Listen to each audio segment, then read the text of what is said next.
All right. Just a quick video of some of the progress on this customer's project. So this customer has had these external poacher's pockets sewn on the back of this hunting jacket, and no, I'm not gonna get down on anybody, in terms of like not working on your own gear, because we all started somewhere. But like this is just really sloppy work, and that's okay. So it's garment weight thread here, which is okay, I guess, but man, I really prefer to use heavier thread when I'm working on stuff, because I don't want it to break, especially if it's something external like a pocket like this. It could have a bunch of weight in it. It could get snagged on a tree or anything. So I always like to overbuild stuff, and that starts with using thread that is strong enough and up to the task. But when I say sloppy work, I mean like there's threads, right? There's old threads, there's new threads, there's just that I don't really know what was going on there. Sort of like started and then went there.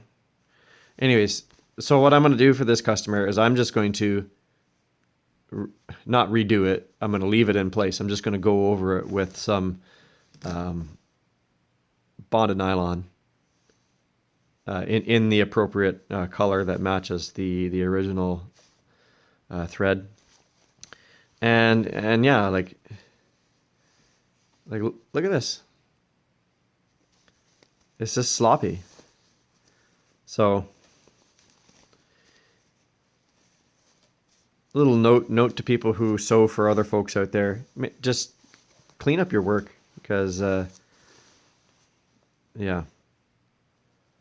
And if you're taking something apart and putting it back together, clean it up. And now here I am, at least the second person working on this, and I'm cleaning up somebody else's work, but I'm going to do it because I want this customer to have a jacket that is, good to go.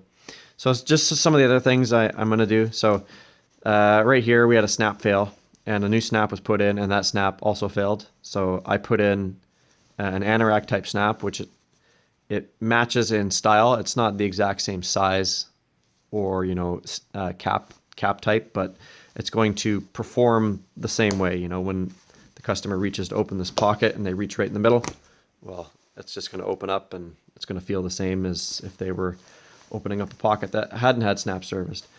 And in order to do that, I took some mossy oak fabric. Shh, don't tell the customer. It's a real tree jacket. And I reinforced that, so I had some virgin material for the snap to go into. Mainly, it just needs the right size hole, because if you have a hole that's too big, doesn't matter how many layers of fabric you're putting that snap stud through. If the hole's too big, the snap's going to pull out and fail. So we needed some virgin material there. But yeah, so my plan here is I'm going to go around and sew the periphery of the pocket. I'm going to then thread up my industrial bar tacker, and I'm going to put some bar tacks here and here. Basically all the wear points. Yeah.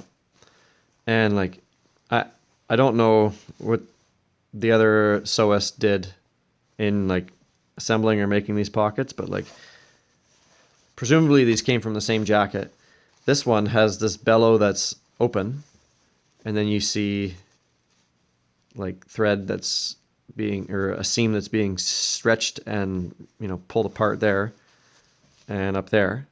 And then on this one, it's like it's a bellows pocket, but it's not, because it's been sewn. And this one, the thread is failing too, or the seam's failing too. Nothing I can do about that, because I'm not about to take this pocket off and start stitching it back up. But I guess I can get in there maybe. Anyways, we'll take a look at that. I don't think there's value in it, but that's all they did there when they manufactured this jacket. Seems like a waste of material, to be honest. Either have it bellows and do a bellowing job, or don't do what they did. We fixed the zipper, and we're going to put Velcro on the arms. Cheers.